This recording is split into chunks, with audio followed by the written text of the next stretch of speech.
I'm going to sort of provide a website overview, and then I'm going to talk about how you can submit a resource so that we can expand the offerings within the library. The website is divided into 4 main sections. We have the About section, we have the case examples, the phase planning model, and then the resource library itself. Beginning with the About section, really what you're going to find here is the purpose and principles, where we give some overview of the guiding principles and the overall purpose of the site. We have a how to and facts page, which is going to have some frequently asked questions. And I want to give a hat tip to Michael Doherty because he helped me develop this page. And we also have an institution and sponsors page, just acknowledging the folks and organizations that helped fund this project and provided support. And then we have a contact us page. So if you have any sort of technical issues with the website, this may be the easiest route for getting one of the team members to be able to acknowledge and help you through whatever the issue might be. So working backwards, we also have the case examples, and we're going to talk a little bit more about this later, so I won't go into too much detail about the case examples right now. But really, the case examples will describe how an extension professional might work with the community, including the resources they might use, tools, processes, and questions which have been useful that they thought of as they went through the process. Shifting gears now, Anne sort of touched on the phase planning model. And again, the idea behind the phase planning model is that community development processes often involve a set of interrelated and iterative phases that you work through as a project or initiative progresses. And so again, it's sort of the way that we wanted to organize our thoughts around how we want to categorize the different resources within the library. But then also we wanted to provide, again, some guidance for early career community development professionals. And so if you were to visit one of the phase planning model pages, what you would see is questions to ask yourself regarding that phase. So, starting with initiating and scoping, here are some of the questions a professional might ask themselves as they're beginning to engage a community in a process. Questions to ask the community itself. And then finally, what are some checkout questions to make sure that you're in sync with community expectations? So again, this just provides some more guidance and things to think about and sort of ways to prime the pump, particularly for newer community development professionals who may not have a lot of experience working in these different phases.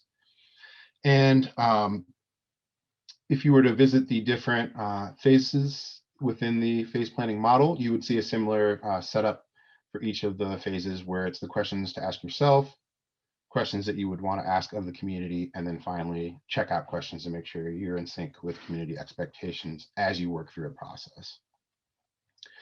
And finally, the resource library itself, which is sort of the main purpose and interface that you may use when you're looking for a resource.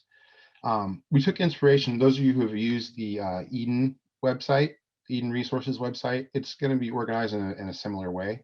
So it's something you might be familiar with. Really, it provides multiple ways for you to narrow down to the resources or curricula that you're interested in.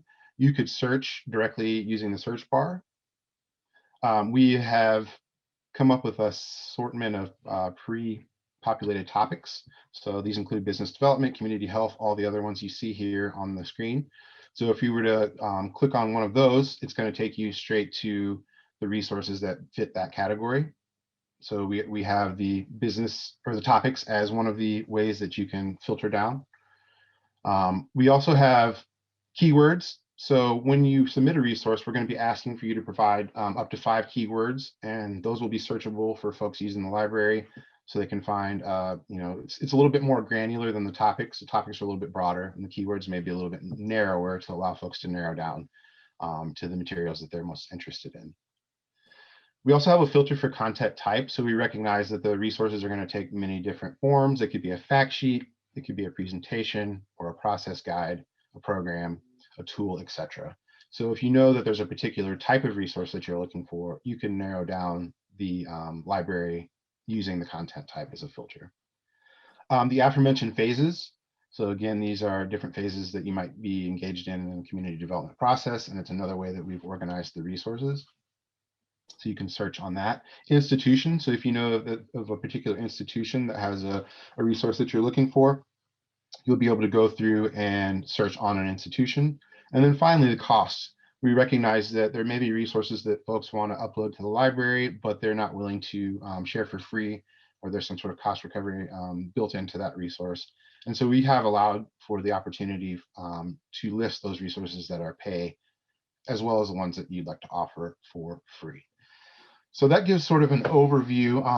If we were to jump into a phase, maybe initiating and scoping, and click search resources, it's going to bring up all the resources that match that phase. So in this example, we have the beginner's guide to grant writing, a convener's guide to hosting a public forum. And those are the resources that exist now within the library that are most relevant to that phase. And you would find, similar set of listing of resources if you use one of the other filters.